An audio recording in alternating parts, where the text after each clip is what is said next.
भारतीय वायुसेना हमेशा से सीमा की प्रहरी रही है। कहीं भी आपदा होती है तो वायुसेना की जरूरत पड़ती है और ये काम वायुसेना बखूबी करती भी है। अब एक बार फिर वायुसेना ने सबसे सफल हेलीकॉप्टर Mi-26 को उतारने जा रही है। क्या बुरा मामला, इस रिपोर्ट में देखिए।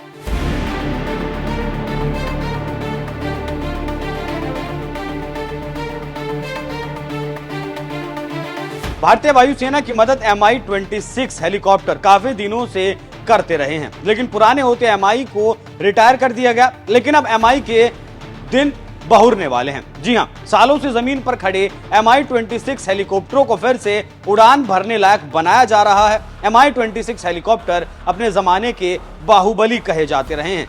सेना इसका इस्तेमाल मुख्य रूप से सैन्य अभियानों के लिए करती थी। इसके साथ ही साथ सेना की टुकड़ियों और साजो सामान को ढोने के लिए ये काम आते थे। लेकिन पुराने हो जाने के नाते ये हेलीकॉप्टर सालों से ग्राउंडेड हैं। सरकार और सेना ने फैसला किया कि अब ग्राउंडेड Mi-26 हेलीकॉप्टर की बड़े पैमाने पर रिपेयरिंग की जाएगी। चंडीगढ़ के नंबर 3 बेस रिपेयर डिपो में रिपेयरिंग का काम चलेगा और इसमें रूस के इंजीनियर मदद करेंगे। पहले यह कहा गया था कि इन हेलीकॉप्टर्स को मेंटेनेंस के लिए रूस भेजा जाएगा, लेकिन कागजी प्रक्रिया में इतनी देर हो गई कि हेलीकॉप्टर तकनीक के नजरिए से रिटायर हो गए। इसी कारण इन्हें ग्राउंड करना पड़ा। लेकिन अब वायुसेना ने रूसी इंजीनियरों को ही भारत बुलाकर हेलीकॉप्टरों को चमकाने का बड़ा फैसला किया। हेलीकॉप्टरों में लगे उपकरण रूस की कंपनी के हैं और उसी कंपनी के इंजीनियरों को भारत बुलाया गया। हेलीकॉप्टरों का पुर्जा खोला जा रहा है। इंजीनियर उसके एक एक पुर्जे को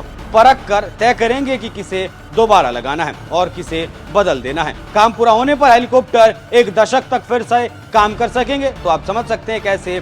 रक्षा मामलों के जानकारों की माने तो वायुसेना में महाबली की वापसी खासकर चीन को देखकर की जा रही है। आप जानते हैं कि गलवान के बाद दोनों देशों के बीच तनाव जारी है और दोनों देश एक दूसरे को पटकनी देने के लिए एक से बढ़कर एक हथियार सीमा पर तैनात कर रहे हैं। ऐसे में Mi-26 का रिपेयरिंग होना किसी वरदान से कम नहीं, क्योंकि भारतीय वायुसेना को साजो सामान और हथियारों की कोई कमी ना हो, इस दिशा में तेजी से प्रयास किए जा रहे हैं। इंडियन आर्मी, नेवी और वायुसेना तीनों सेनाओं के लिए न केवल सैन्य साजो सामान की खरीद हो रही है, बल्कि देश में भी एक से बढ़कर एक निर्माण किए जा रहे हैं। सेना नए उपकरणों के साथ साथ पुराने सामानों का भी कायाकल्प कर रही है। Mi-26 हेलीकॉप्टरों की रिपेयरिंग से भारत एयरक्राफ्ट मेंटेनेंस और रिपेयरिंग के क्षेत्र में भी आत्मनिर्भर हो जाएगा। इससे पहले सेना के लिए कई देशों से खतरनाक हथियारों को भी लाया जा चुका है, जैसे रूस से ही S-400 आ चुके हैं और एक जोड़ी को तैनात भी किया जा चुका है।